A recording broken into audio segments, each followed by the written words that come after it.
Hi guys, my name is Nonima Tikela. Welcome to my YouTube channel. So today I want us to talk about the Madlanga Commission. Yo, izigaxa. Left, right, and center, igaxa. Yo. Anyway, guys, let me quickly do a run through on what was said because wow. Yo. Yazi ungesaba mawubukela iMadlanga Commission. So there is a cop that was there that was revealing. I think he's from, I don't know whether from the political killing stars team or not, but that guy was dealing easy cut, left, right, and center. That's what I can tell you. So there is an article that was written after those guys were detailed by Sunday World. I'm going to just give you that and then I'll give you my 2 cents opinion because wow. COP reveals how Katiso Molife linked to murder of Gauteng engineer. Boitumelo Kgobotlo is the one that was writing this yesterday, the 20th. The elaborate planning that led to murder of QTech engineer Ahmad Swart has been exposed, detailing how controversial businessman Katiso KT Molife allegedly orchestrated the hit. Evidence presented before the Judicial Commission of Inquiry into Criminality, Political Interference and Corruption in the Criminal Justice System on Monday revealed a web of coordination allegedly involving Molife and hitmen. These links started as the investigations continued.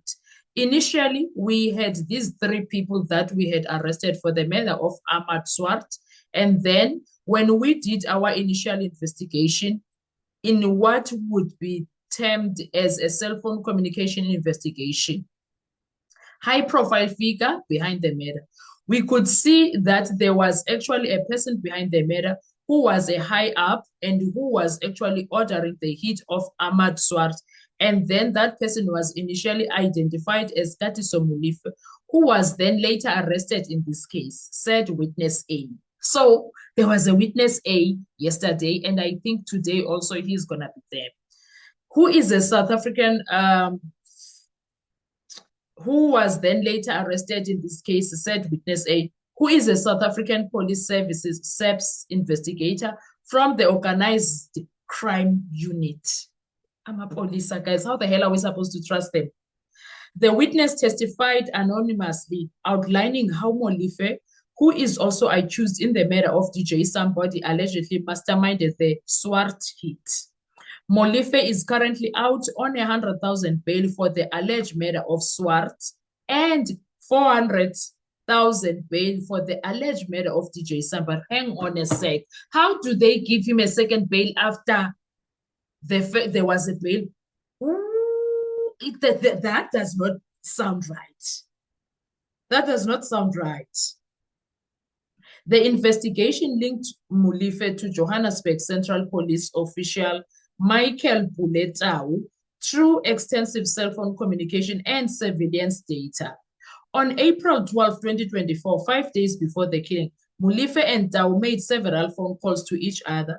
The first call lasted 119 seconds at 11:38 a.m., followed by another 14-second call at 11:43 a.m. Tracking data showed Tau arriving at Molife's residence at 12:16 p.m. in a Mercedes-Benz Viano shortly after the conversations. My God. They have money, they have cars. How do a police officer get to buy a Viano? Okay, we already know now because of the involvement with these people. The following day, Tau received a text message containing the name and cell phone number of an individual identified as employee at QTech. The SAPS investigator reported that Tau then attempted to obtain more information about this person through a contact referred to only as Lerato, suggesting that the conspirators were gathering insider intelligence. COP in close proximity when it happened. Further communication took place on April 14 when Tau informed Molife that they had arrived.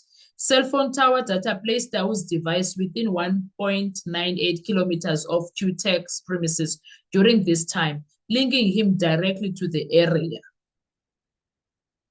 On April 16, 2 days before the murder, the pair exchanged further calls. CCTV footage and tracking records later placed Dawo's Mercedes-Benz Viano outside QTech.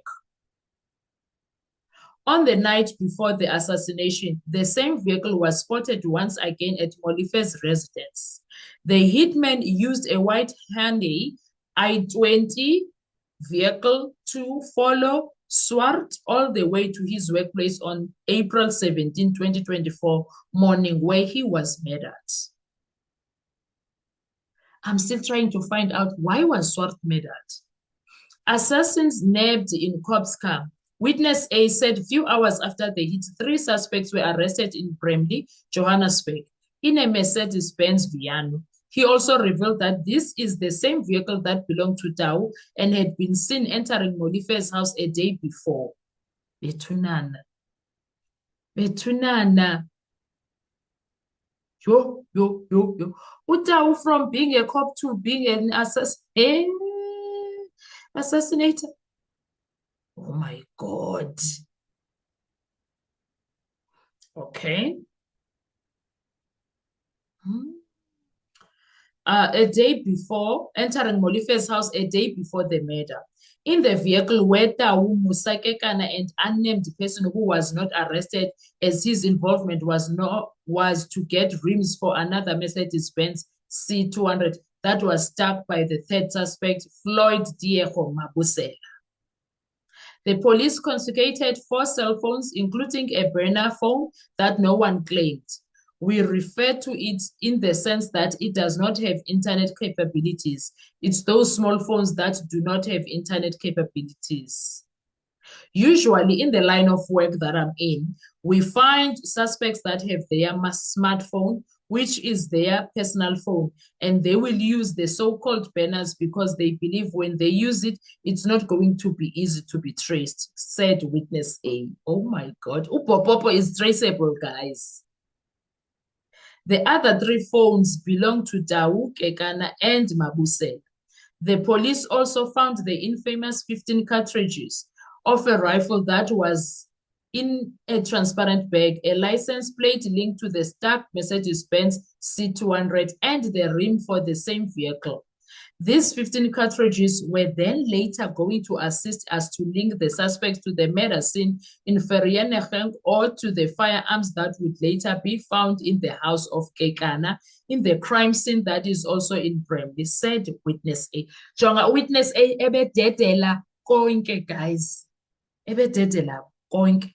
Murder vehicle found at the cops' abode. The Hyundai identified at the Vereeniging QTech crime scene was found at Kekana's house, where the tracker placed the Viano during the time of the crime. Witness A explained that this Hyundai was scouting the place earlier before the shooting, making turns with the Mercedes-Benz C200 found with Mabusela at Klip River.